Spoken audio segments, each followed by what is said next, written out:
Oh, we're live. Look at that. No intro, no nothing. We're just live. No, and actually, it's my fault this time because I turned off the intro for the Patreon stream with Captain Pennsylvania last Friday, and I forgot to turn it back on before we came in here today. So, all of you, so sorry for the intro. You missed the fun. And here we are. We're live. We had all those spoilers in it, though. All those spoilers, you guys missed it. They was all in there, like the whole series. 264 days until Christmas, and I screwed it up. So anyhow, that's here we are. We're live, and we're gonna have fun today. We've got several stories. Of course, today is above all things. Today is Lego Star Wars Day, right? So that's the big news of the day, and I know that's where Meg is right now. Meg is playing Lego Star Wars. At least that's my assumption. A lot of folks are having a lot of fun this morning. They've downloaded the game. There's an article here on StarWars.com talking about how much they kind of rebuilt this thing from ground up. There's like, how many characters? 300 playable characters in this game. Yeah. And they've, of course, you get the new saga movies in there that weren't in the others. Oh, there she is. There's Meg. she's Meg's here. Meg is here. She's playing the Phantom Menace right now. And Meg, which character are you playing? Should we even guess? Should it be a known thing? She's playing the prequels in the Phantom Menace. What character could Meg possibly be playing? Yaddle. I think I think Yaddle is a safe guess. Hello there, Trucker Martin Keeler's here as well. We've got a lot of friends in the chat. So yeah, I would expect that Meg is likely playing as Yaddle right now. So that's fantastic. So look, they've by the way, anyone who's playing, Yaddle is the Jedi is at the Jedi Temple on Coruscant. Okay. What? I never would have thought to find her there, of all places. Yeah. I know. I did see some clickbaity titles already coming out about this. Terrible news for Lego Star Wars game players. Uh-oh. What is terrible, it? Is terrible Yaddle, news. Yaddle is only on Coruscant. What? Take it back. I may have been talked into a hooky day by a certain family because of this game today. Very good. Yeah, fantastic. Jedi Mike is not playing with his Yaddle. That's Jedi Mike. You're missing out. So 800 characters, 300 are playable, and it talked about the vehicle roster. There's tons of vehicles you can use, and the terrible news, the terrible, devastating news for Star Wars Lego fans is players are not, the characters are not customizable. So you can't play with a pink Darth Vader. Yeah. It's terribly sad. Terribly sad. The whole game's ruined. I've been waiting for that this whole time. I wanted Martin to be Keeler's a blue Yaddle. That was my dream. I know. People, I'm like, clickbaity titles. So you got to go with those. So I'm hoping that we get some decent reviews of it from folks who are enjoying the game. I'm looking forward to seeing Meg's reviews, certainly. And one question I had is can you play as a character out of its time zone? For example, could you play as Yaddle in the sequel trilogy? I saw that. I saw some clips of that happening on the IGN video, I think. Okay. Yeah. Or you could be Babu Frick in the prequels. Same thing. Yeah. I'm pretty sure at some point you can. But good fun. And of course they've got new packs coming out. Okay, there she goes. Only in free roam once you complete the film. Mm-hmm. Got it. Very good. Thank you, Meg. Thank you. I'm looking forward to seeing the reviews of it. I would love to play it. I'm just afraid to. I'm afraid that it'll ruin my life. Yeah. My game addiction may take over, and then I'd lose my job. I'd lose, it'd be bad. So, um, I'm looking forward to seeing your all's gameplay of it today. Jason, I expect you're going to be downloading it at some point today. Yeah, actually, I have to go to Best Buy and pick it up after the show. When Best Buy opens up here, it's not open. It's not open yet. But I got the kids the version with the Han Carbonite steelbook case. Yes, yes, and that's a Best Buy exclusive. Yeah, right? Right. So yeah, if you're going to buy it anyway, might as well get the right. Yeah, might as well get the bonus. It makes sense to me. And I saw Star Wars Fits was trying to download it today, and when so many people are hitting the server, it's taking a long time to download. Oh, right? Really? Yeah. There's Jumpin' Jamie bringing up this set photo piece. So Jason and I did look at this just before the show started. Here's the set photo piece that people are bringing up from the Reddit subreddit. And we also agreed this is a fan film piece. And there's a couple of reasons we say that. One being that ass. Oh, well, there's that. No, there is that. Okay, sorry, I had to say it though. I mean, I'm just saying that's some junk in Ahsoka's trunk right there. I don't know if it's usually there. This beheaded figure here would also, I think, be a giveaway, because this looks like a mannequin that has been put here, and this is a Boba Fett helmet. There's no way that Boba Fett's been beheaded in any. Did you see Book of Boba Fett? Clearly, the Lucasfilm Civil War has gone here now, and now Kathleen Kennedy has beheaded Boba Fett. Everybody, no. No. There you go. There you go. Well, it's time to look at the camera, right? I mean, that pretty much, I mean, says it all. Also, for what it's worth, like, I know that Ahsoka has costume fittings going on right now, and that they've been doing volume tests. There's no way they're out doing a location test. A location shoot somewhere right now for Ahsoka. Anyway, just outside of everything, just outside of all of that, that's not happening right now. Right. So, I mean, it does look very good. That it's even a conversation piece. Like, is this real or is it fake? It shows that it's very good. But I think there's plenty of evidence here to say that this is indeed not an actual set piece. And it just doesn't line up with anything that we would know to be true. And let's say that this isn't Boba Fett in the Boba Fett armor that's been beheaded. I mean, it's still just tons of other things to draw on. I do like this though. I can see the maul in the legs. They've got the steel legs from the Clone Wars. That's fantastic. Can you do a good job.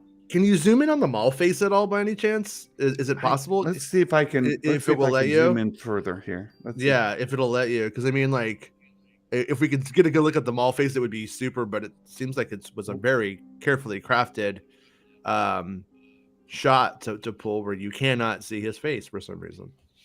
Yeah, it's kind of dark. I mean, I've got it zoomed in at 500% here. Yeah, it's not too bad. Yeah. Not too bad. The costumes look good, and I was only joking about this person's booty for the record. The angle makes it look like there's a really big booty there. I'm into it. You're wrong. I'm all about it. I mean, Ahsoka, come on, yeah. But you know, I mean, it's I think there's plenty of evidence to say that this is fan film, a fan film done right. And maybe one day we will do a fan film review of this, whatever this is. We do fan films on Wednesdays most weeks, or Thursdays now on most weeks. So maybe we'll take a look at this one when it is done. So there you go. That's it for that piece. There you go. Fitz got it downloaded, right? So He's ready to go. Have fun being Yaddle for the whole game, because that's what you have For to the- do, Mr. Fitz. There's Meg Watto is hilarious. Very good. I for me, the Lego games are just fun for the comedy. And yeah, child slavery is really comedy, you guys. Whatever, man. No. I think it's a ton of fun, and I saw some reviews talk about how you just get killed over and over and over again, and you just keep playing. Hey, look, Yeah. there's as my friend Jason Ward likes to say, here's the good Jason. The good Jason. How's it going, good Jason? Polyhedral Paradise. Jason Preston from Polyhedral Paradise Live is doing a live stream for mental health awareness next Friday. So it'll be the 15th and 16th. It's Easter weekend, Friday to Saturday. And my friend Jason Ward here and Meg and I were trying to work out a time slot that we can appear on there and talk some Star Wars. We may get Coach from Echo Base Network to join us and just try to raise some awareness and some support for what Jason's doing over there. So you guys watch for more on that. And please check out Polyhedral Paradise Live. Jason's been sharing some information over there on that as well. So there. Sheev the Wise has been playing it this morning.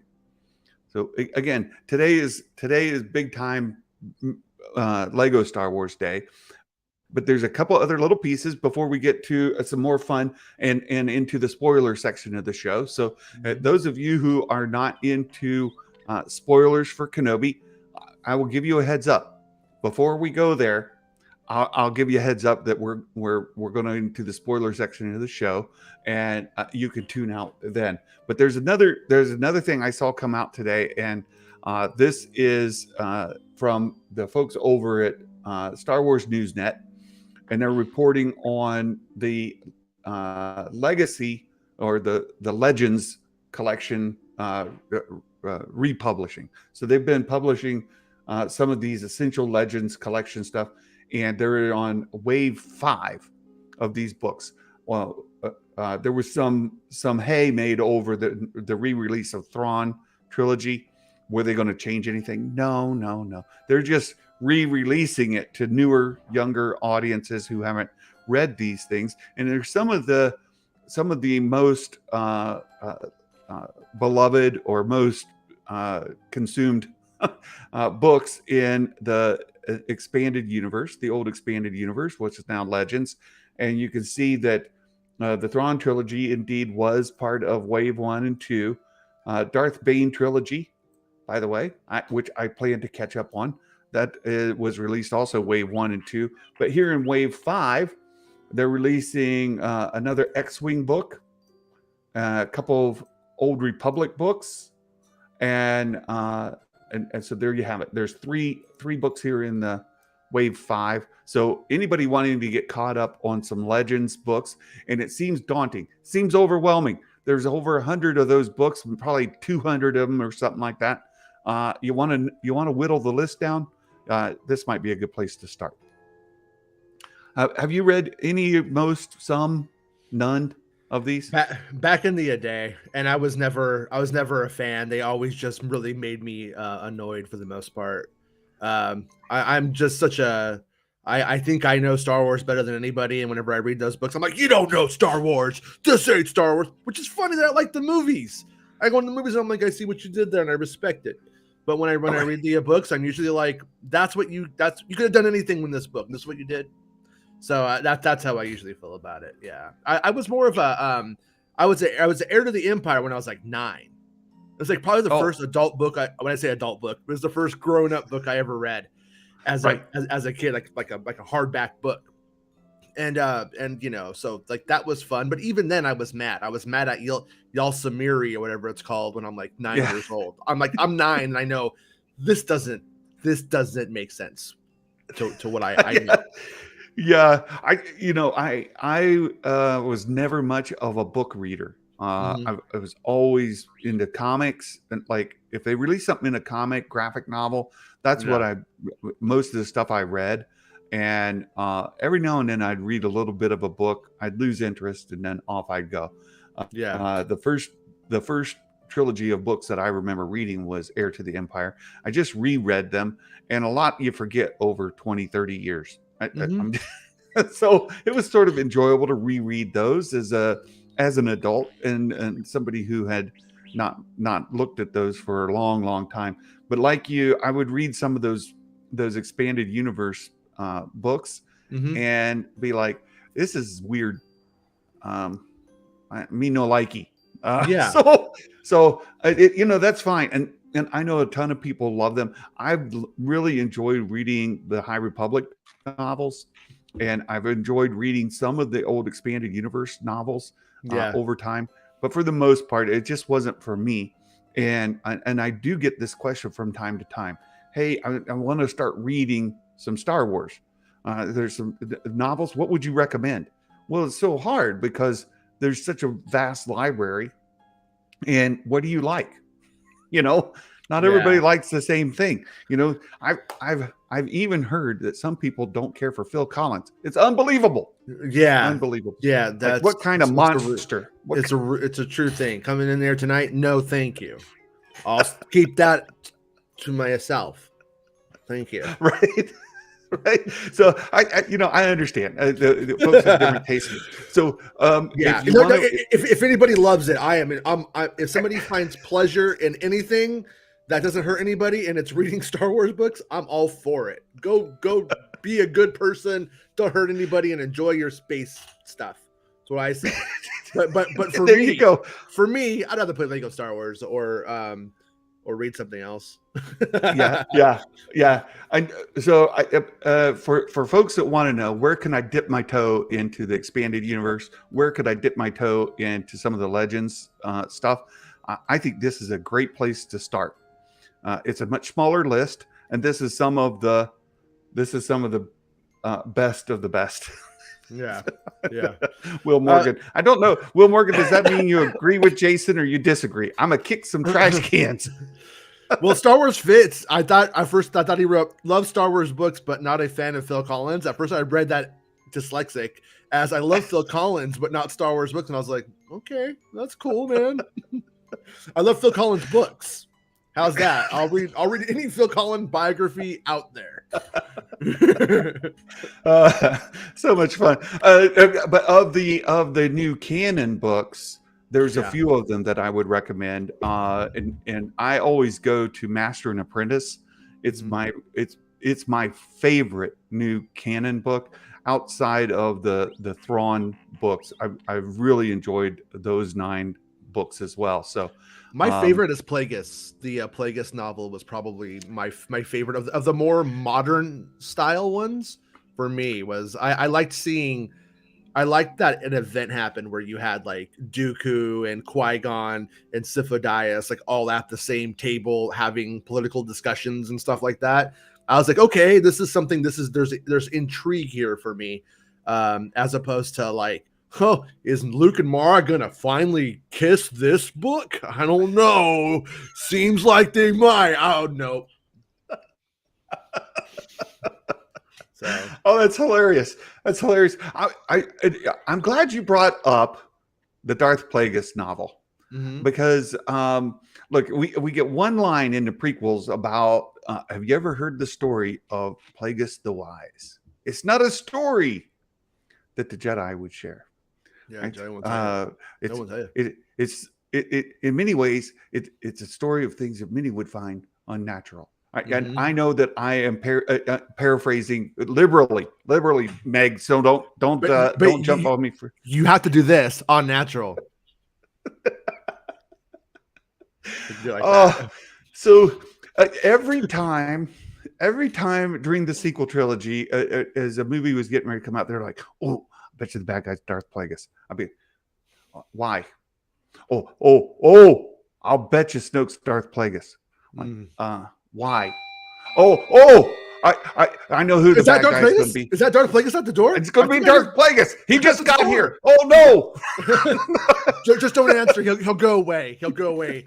Don't like the Jehovah's Witnesses. Just don't. So yes, there you go. There you go. So I'm like, oh, Darth Plagueis novel. Maybe I'll read that, and that'll make me understand why everybody is dying to see Darth Plagueis. I read the Darth Plagueis novel. He's barely in the daggone thing. The whole thing's about Palpatine.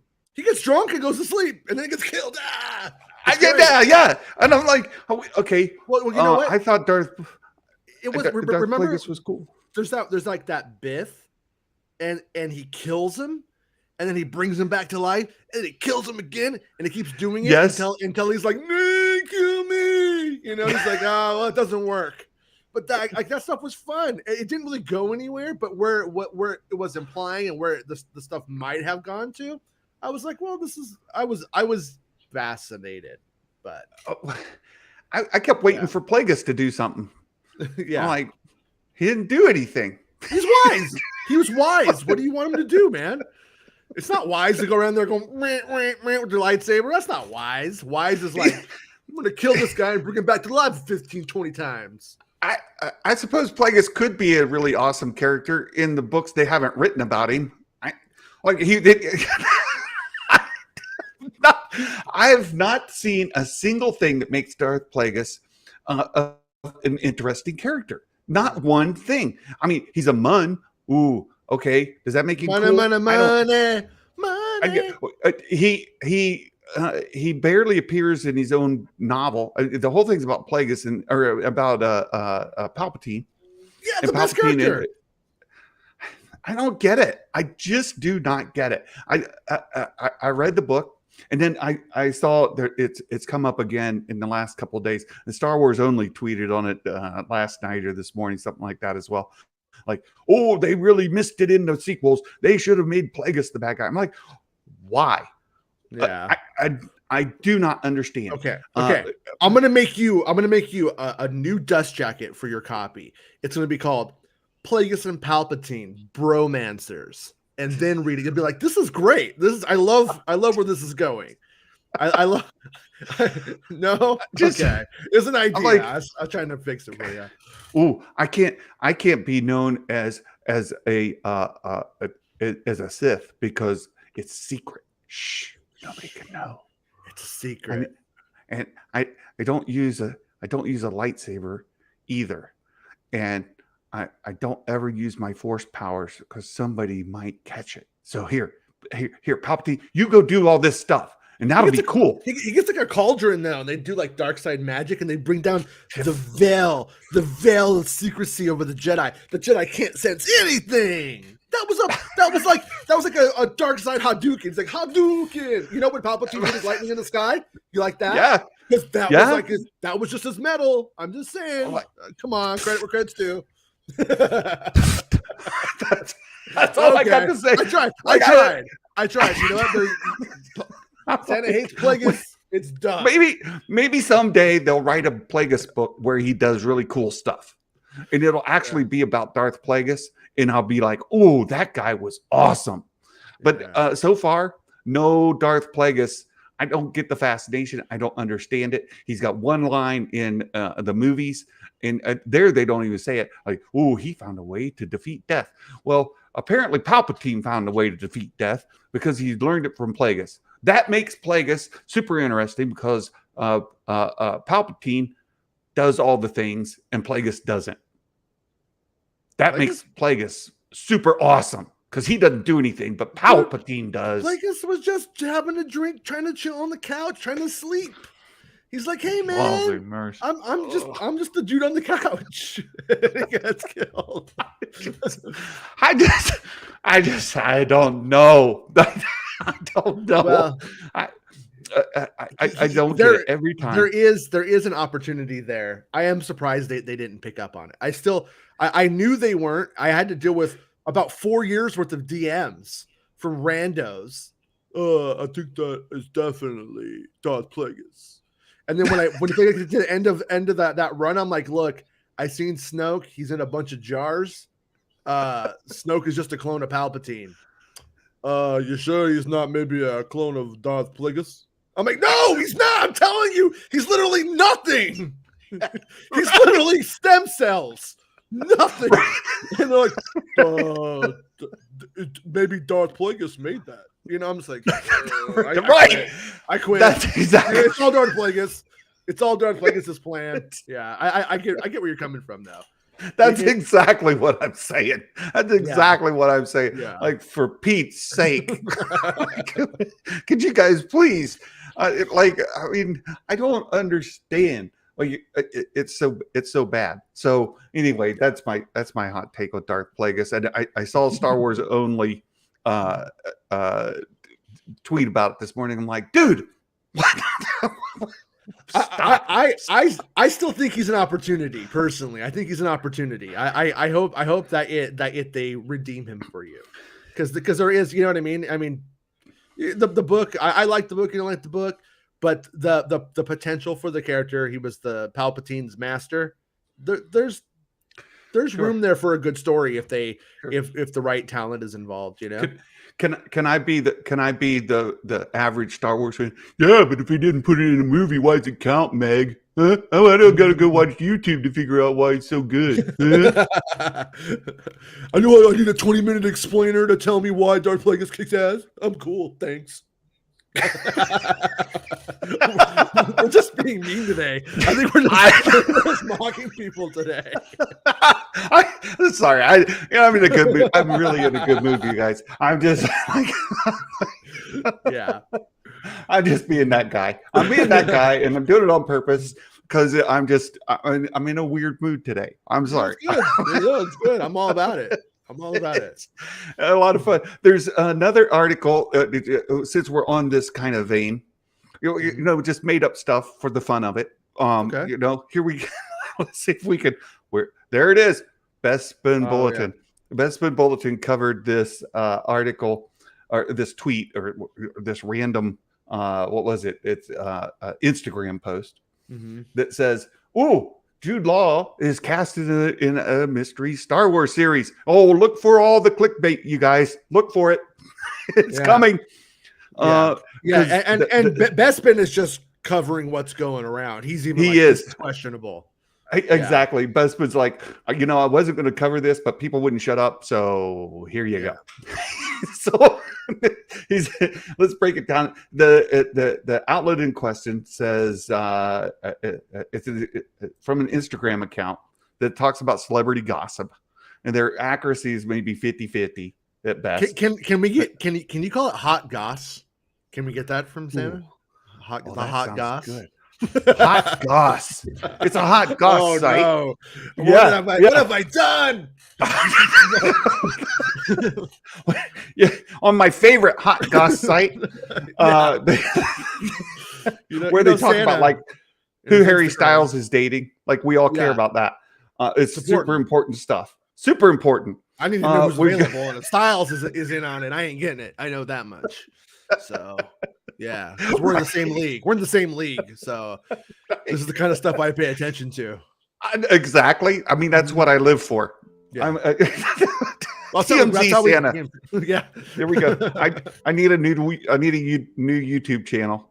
Hey, I will say though, TMZ gets a bad rap, but how often are they wrong? You know, just don't throw that out there. They're pretty good at what they do. Oh my goodness, I'm laughing too much. It says, here's the actual the thing. It says here, a prime British early 2000s film stud is adding to recent nerd resume. Yeah, I thought it was me until it said British. I was convinced it was me or you, but it looks like it's neither. It's Jude Law. It has to be Jude Law. That's the only other person it could be. It's the only person, because it says Marvel and the Wizarding World. So they recently, narrowed it down for us. So Jude Law, okay, we got that part. Recently casted in an unannounced Star Wars extended universe. Well, this is interesting. Extended universe. We were just talking about that. Is this expanded. A Legends project? It's expanded universe. Expanded. That's a penile implant reference and not a Star Wars reference. I say, whenever I say extended universe, that is not Star Wars. I took that stance really really, really hard. Sorry, Meg. Come on. I took that stance firm. Meg, come on. No, but then Katie Lucas wouldn't stop saying it one day on Twitter. She kept spreading it, and I was like, well, I just have to accept that if George Lucas's kids are saying it now, it's what it is. There you go. But the thing that I gotta say is when we were reading the Grammar Rodeo casting calls, two things about it stand out to me. Is number one, at least on my show, we went into like how this sounds like Harry Potter. And so you have, and then now you have the Harry Potter guy being referenced for it. Could it be that it's somewhere? Okay. Theory one, it's real. Theory number two, they're someplace and they're looking for a Jude Law. It gets misconstrued as they got Jude Law, but also Jude Law's 50. He's not like early 30s to early 40s. Jude Law doesn't classically go out for things that he has to test for like this. It's possible though.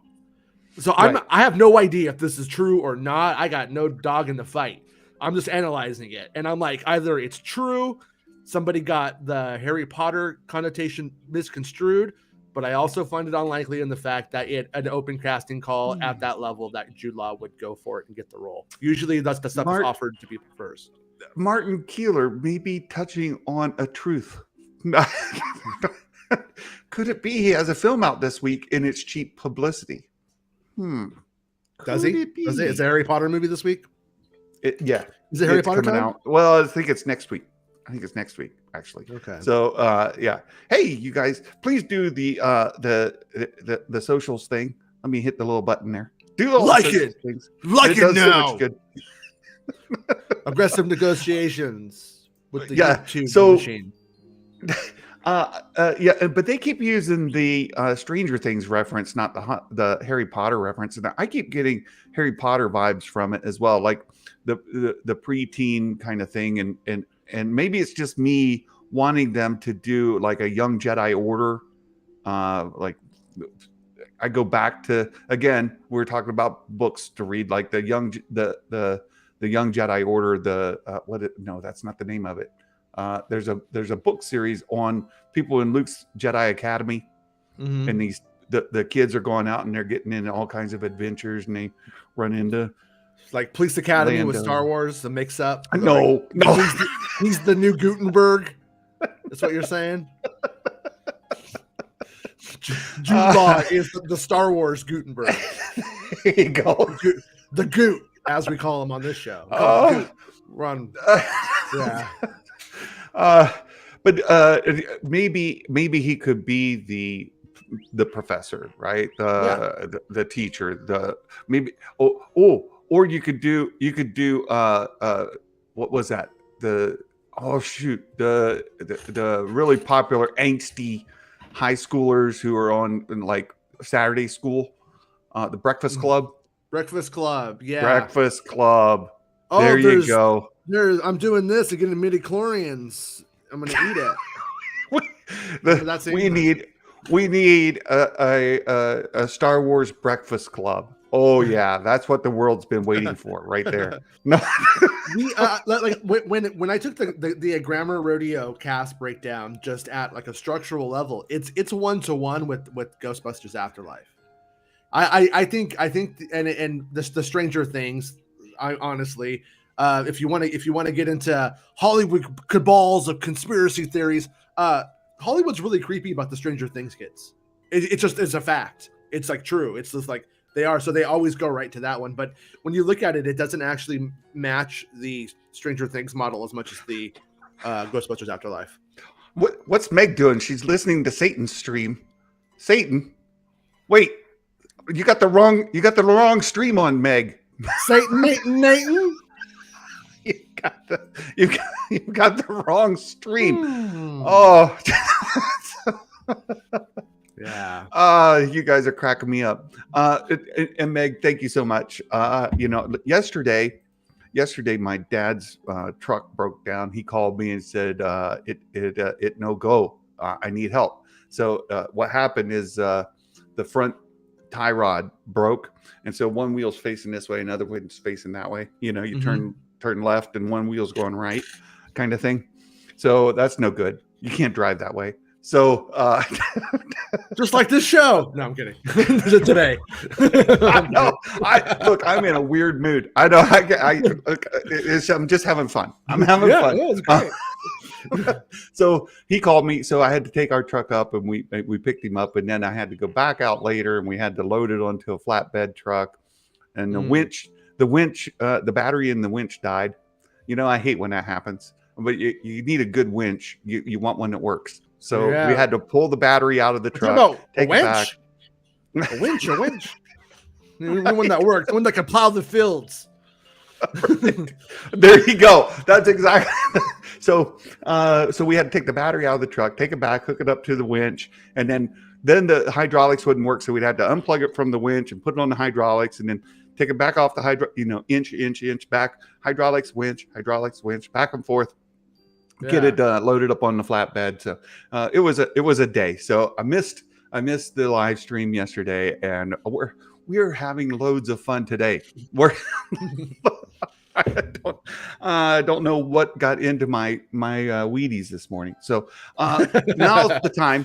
Now's the time, my friends. We're going to go into spoiler territory, and we're going to get into.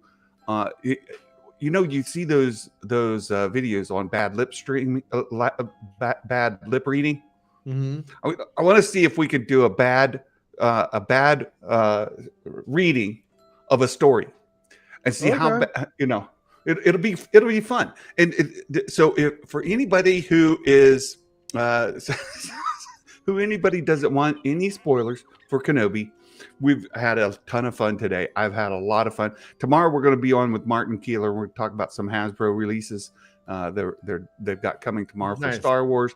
It'll be lots of fun. But and Martin Keeler, by the way, sent me some artwork that's on my wall now. And every time I get up from my desk and I walk around to go upstairs to get something to drink, get a little snack, I have to look at Darth Cheeks every single time. Every single time. This.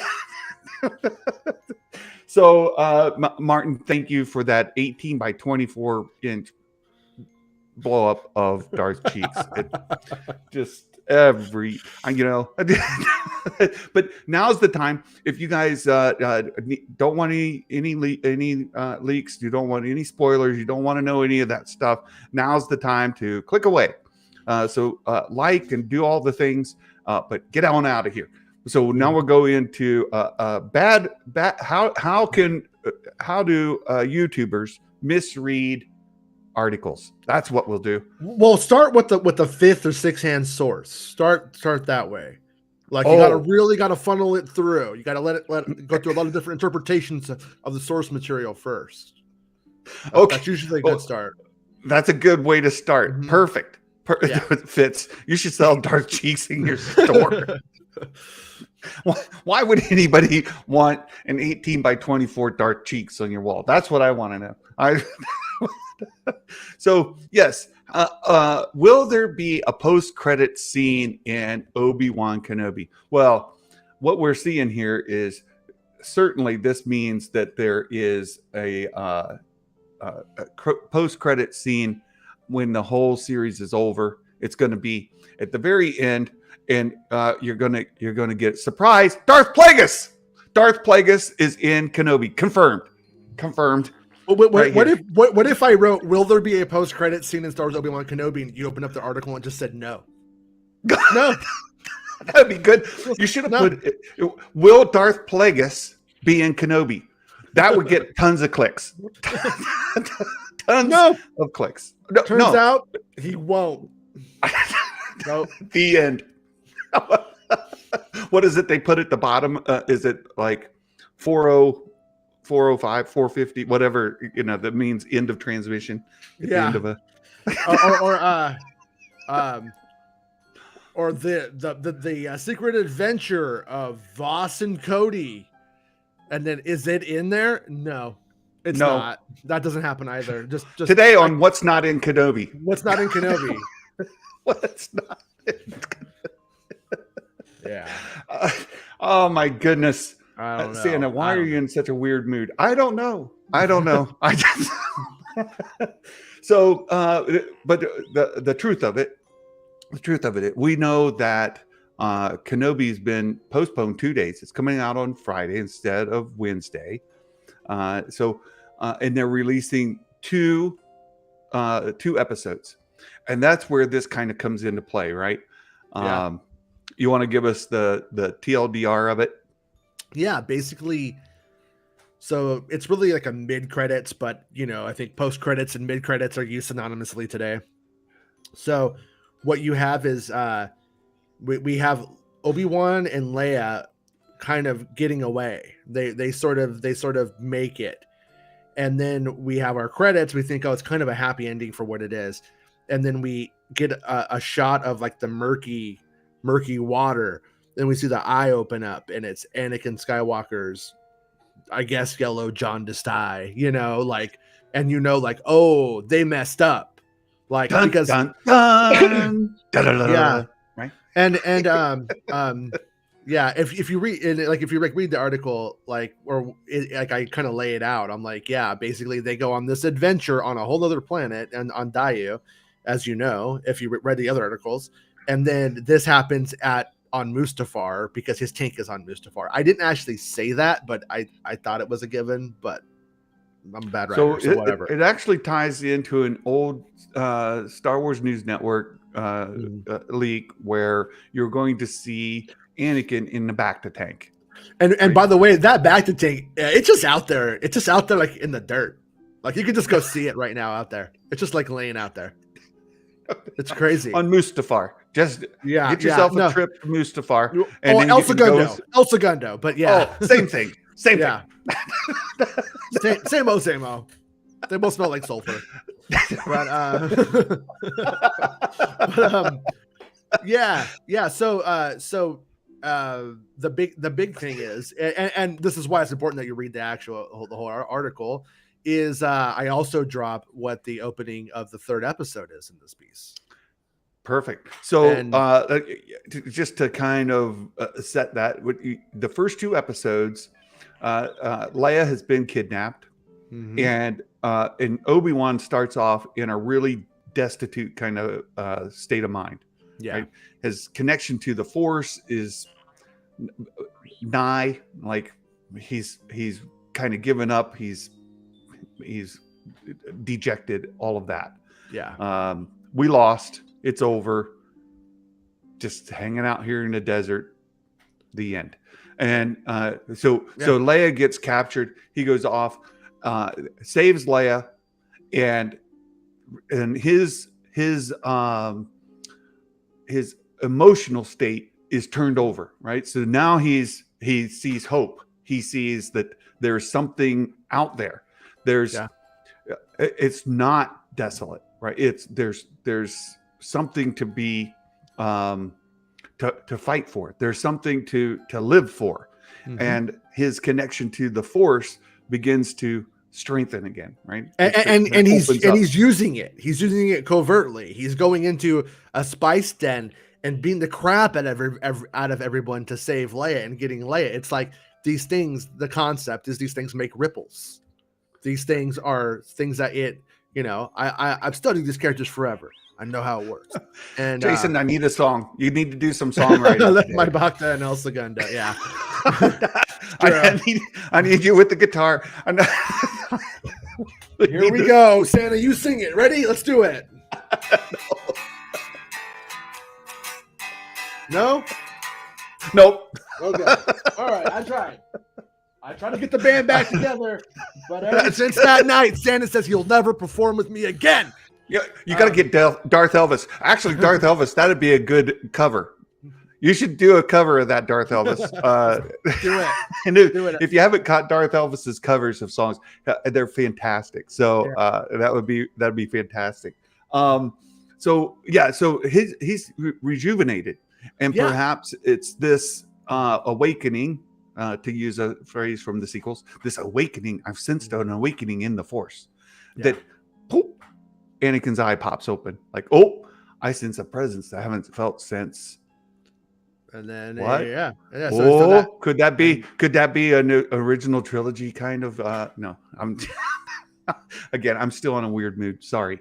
he opens up his eyes. Oh, can you turn off the light? I'm still And sleeping. he says, I feel a disturbance in the force. It's something I haven't sensed since Kenobi. Yeah. No, but for the record, just in case anybody didn't read the article, I think we just see the eye. Like you just see the eye open, and it's like the tease for next time. Yeah. It's not going to be fun for these cats. The fun's over. And it really sets up at the if they actually play both of these episodes in a room there for celebration, people to see that, and that create a bunch of buzz over the weekend, right? Mhm. So you get that Friday, you're at celebration, people are like, holy Toledo, we just saw something freaking cool.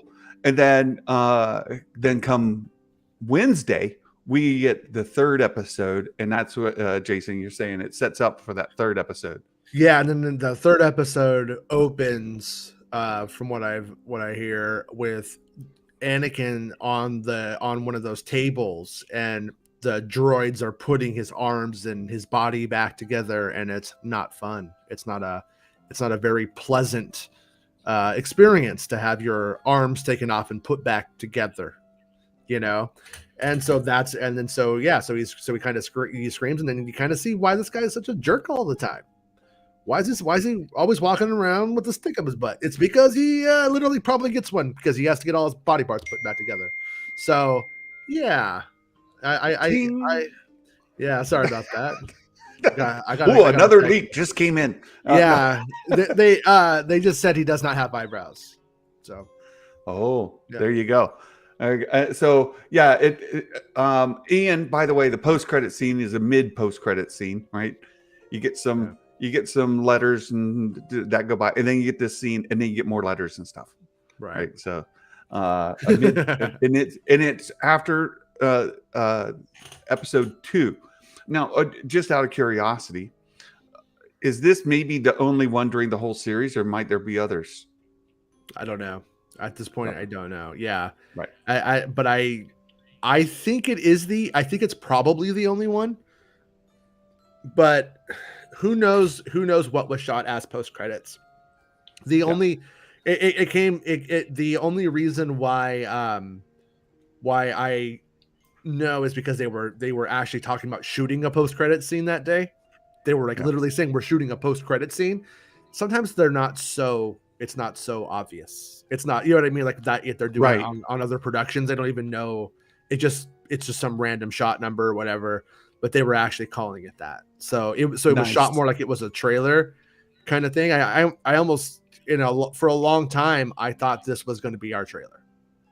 I was kind of thinking it might be, but it kind of would have worked, but it looks like they decided not to go that way.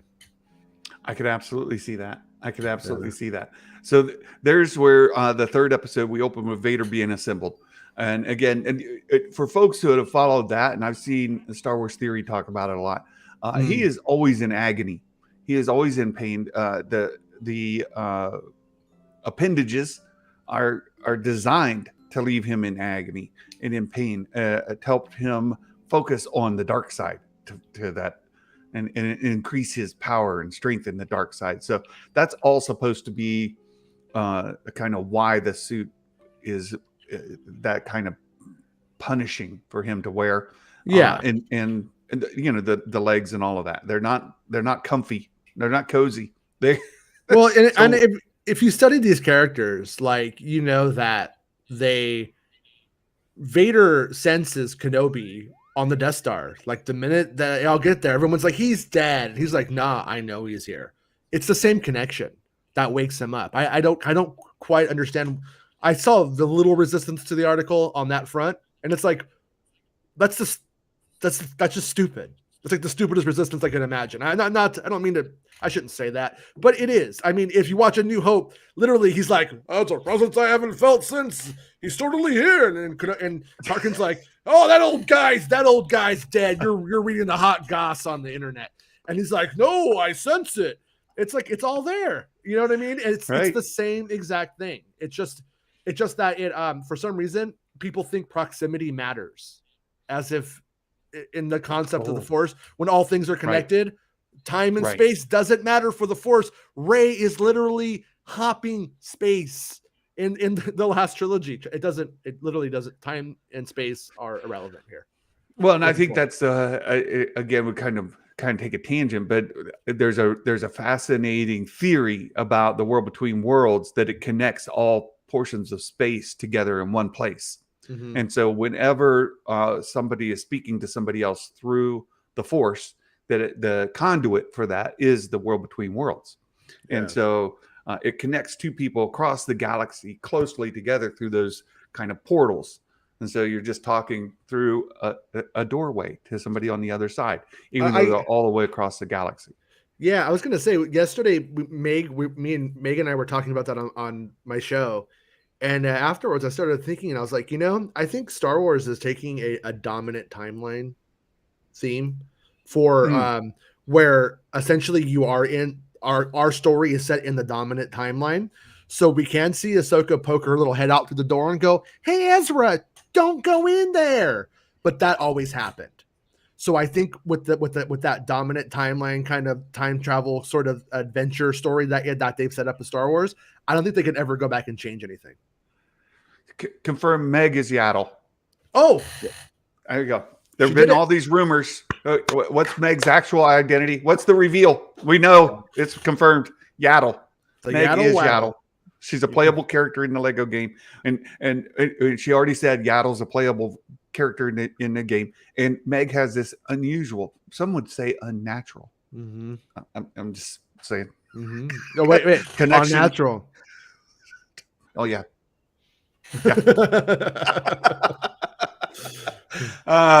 That's very good. Very good.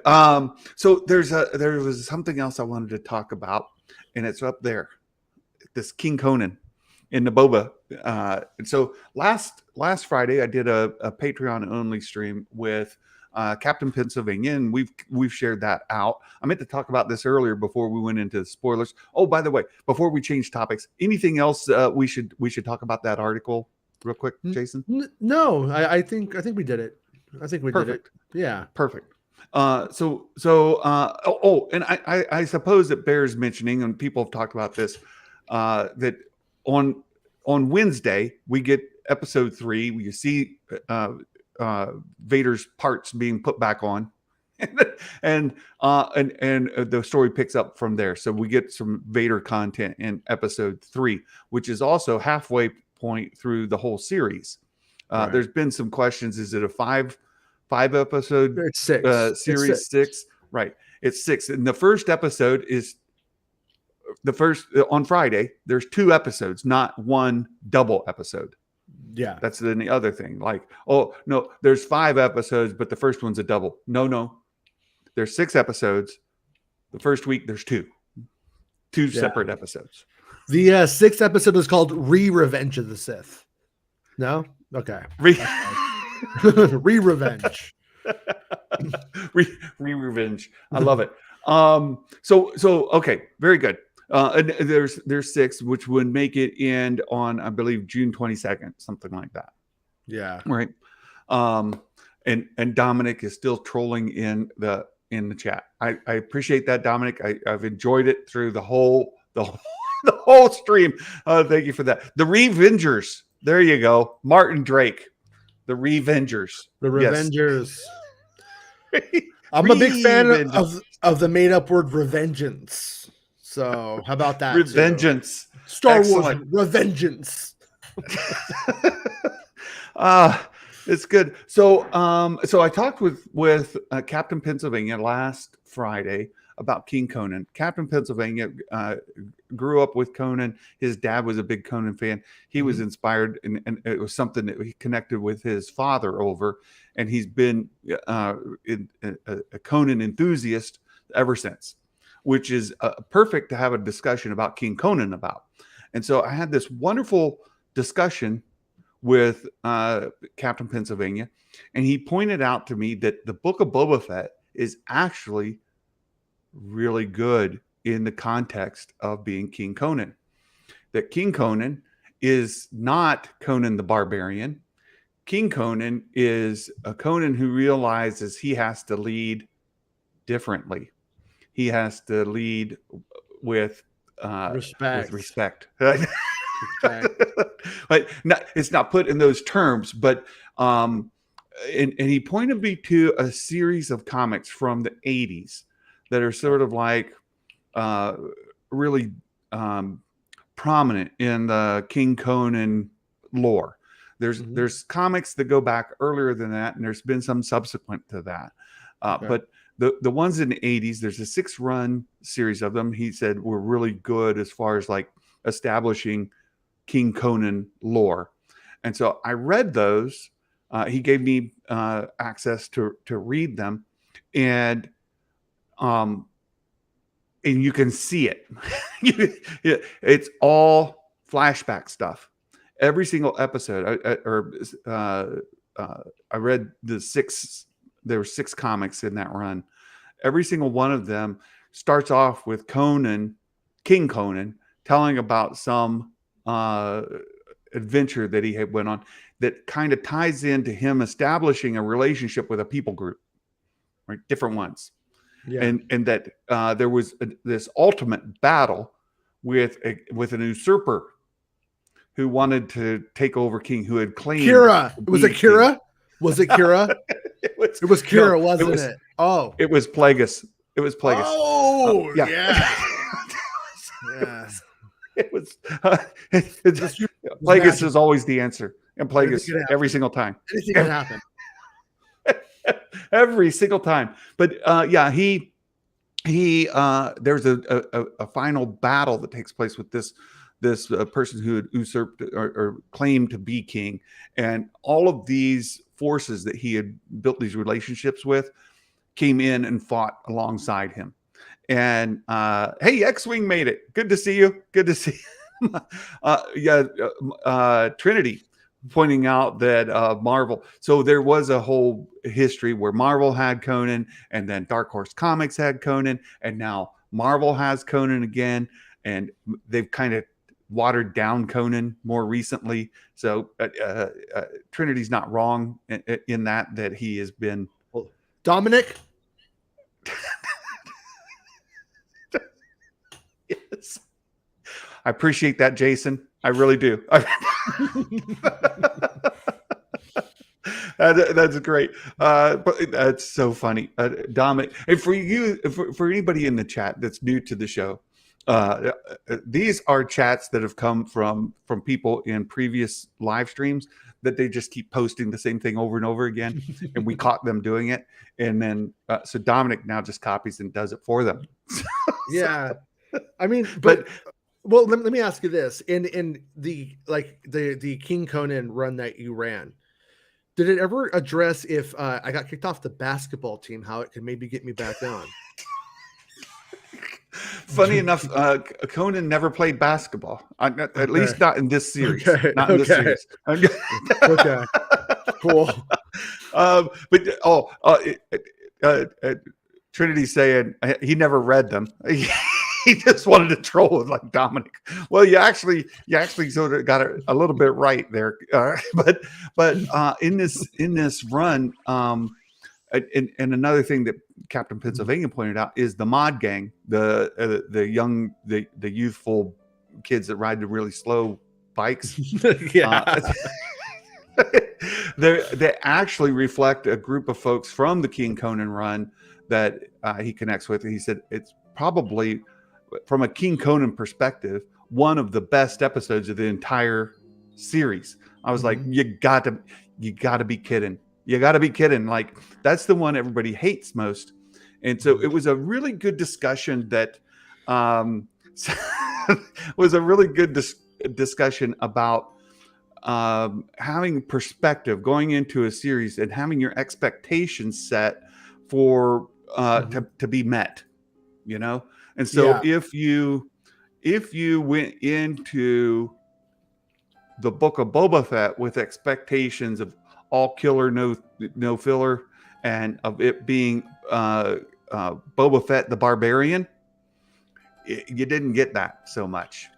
Do you feel, after having read those comics, do you feel that while you can identify the archetypes from the Conan story, do you feel like it was poorly done?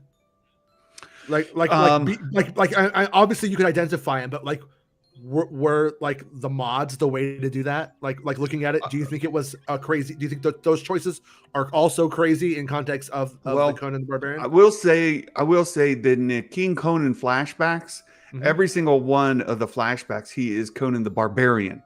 Yeah. So in every single flashback, he is out there, you know, chopping heads off, gutting people, just, you know, blood and gore. Every single one. So it's not flashing back to Tuesday. It's flashing back 15 years ago.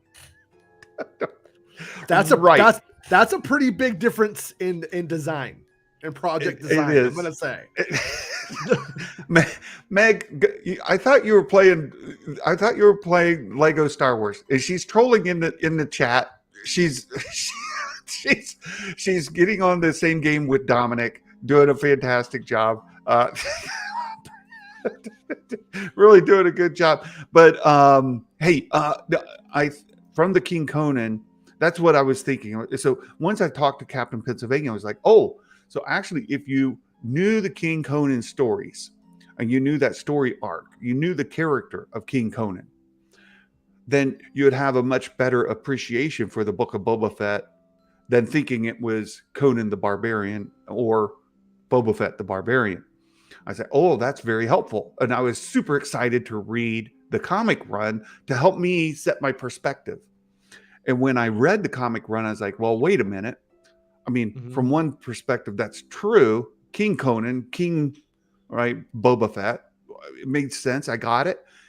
But in every single flashback, it was Conan the Barbarian. And we didn't get very much Boba the Barbarian in the flashback scenes. And so while I can see the influence, right, you can definitely see the story mechanisms, right? They're very similar, except like with a Star Wars taint with the flashback to tanks, right? So that was interesting because it was very clear. It's like, oh, they actually pulled off King Conan. I get it.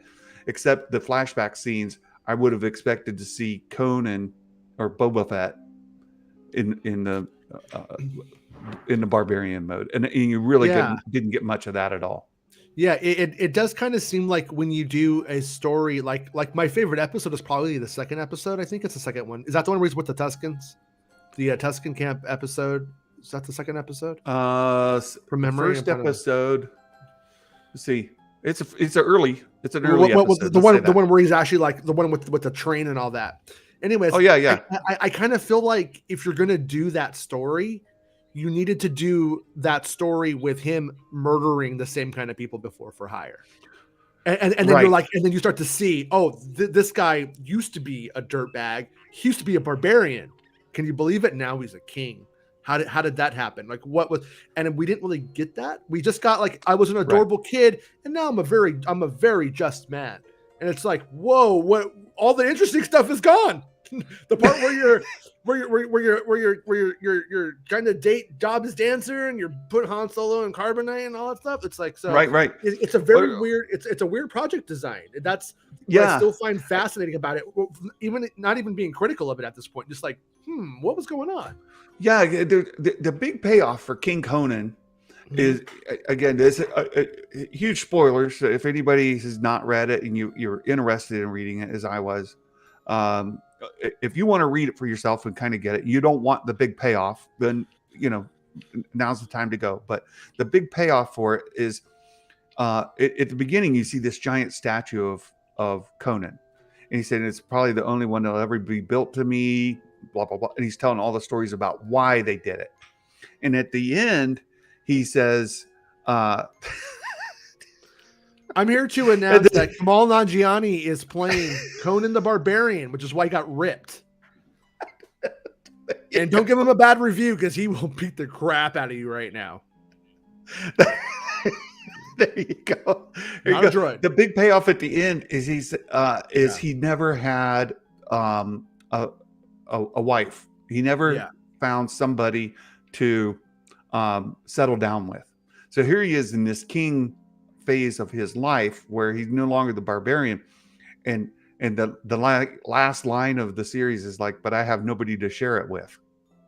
Right, and it's the kind of heart tugging moment of it. That's you're like, "Oh, Red Sonja, where are you at?" Right, come on, right.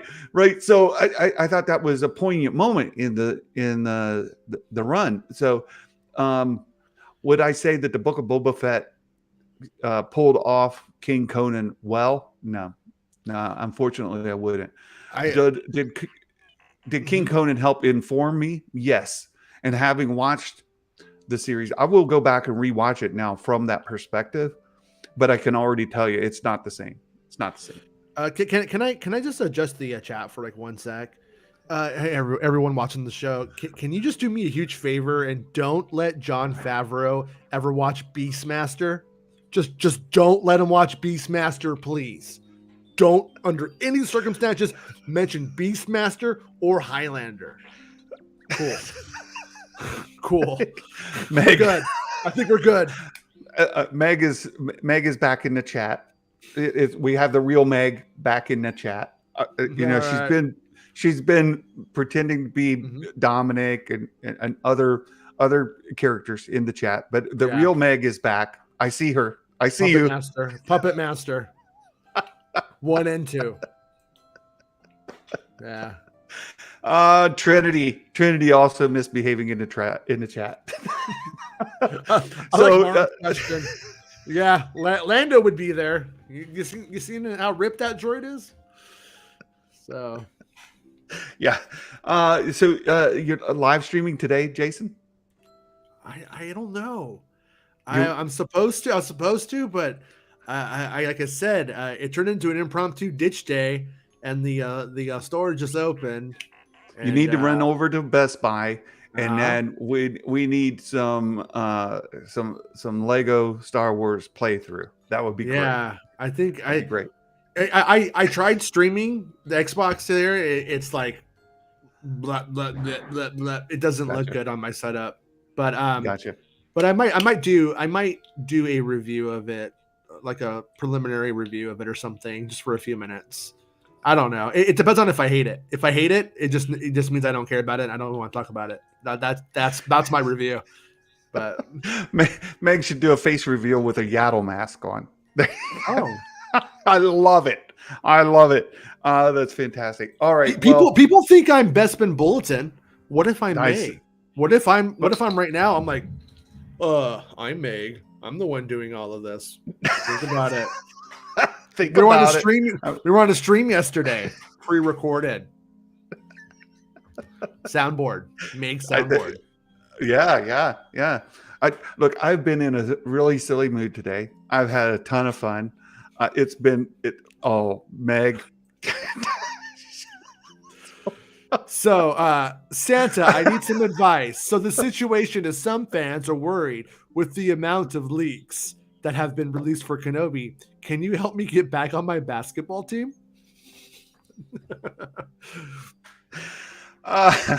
So here's what you do. Here's what you do.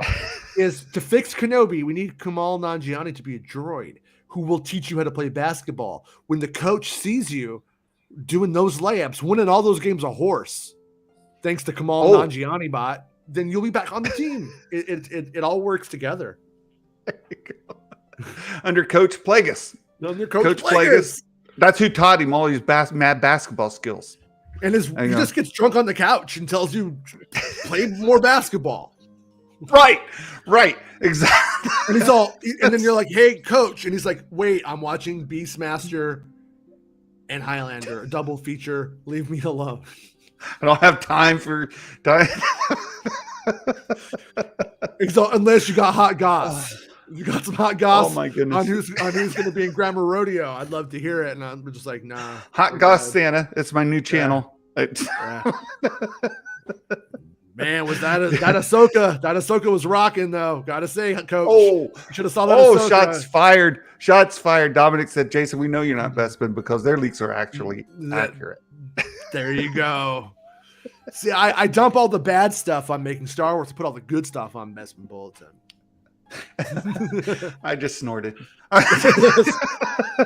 If you were a Pokemon, you'd be Snortle. That's your Pokemon name is Snortle. So Mike Porter, the one and only Mike Porter, gave us a fantastic Star Wars dad joke today. It's why does most everyone love the young Jedi woman? Why? Because she's a ray of sunshine. Very good one, Mike Porter. I just turned on you. For the first time. I love you, Mike. That was great. That's a Star Wars Santa dad joke. I appreciate that. You guys, I've had way too much fun today. It's been a blast hanging out with you, Jason. Thanks for being here. And we should do this. Oh wait, we do. So you guys, please. Maybe we should do it on Tuesdays from now on. Maybe Tuesdays. Maybe that's the missing sauce. Is it should be on Tuesdays. So we'll see going forward. Thank you all for being here. Again, I've had a great time today. I hope you all have a wonderful day. And until next time, my friends.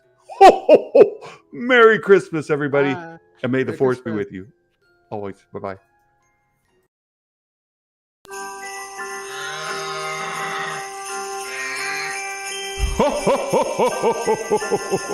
Hot dang!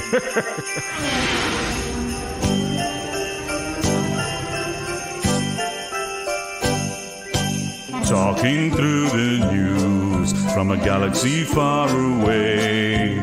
Toys and book reviews, positivity all the way.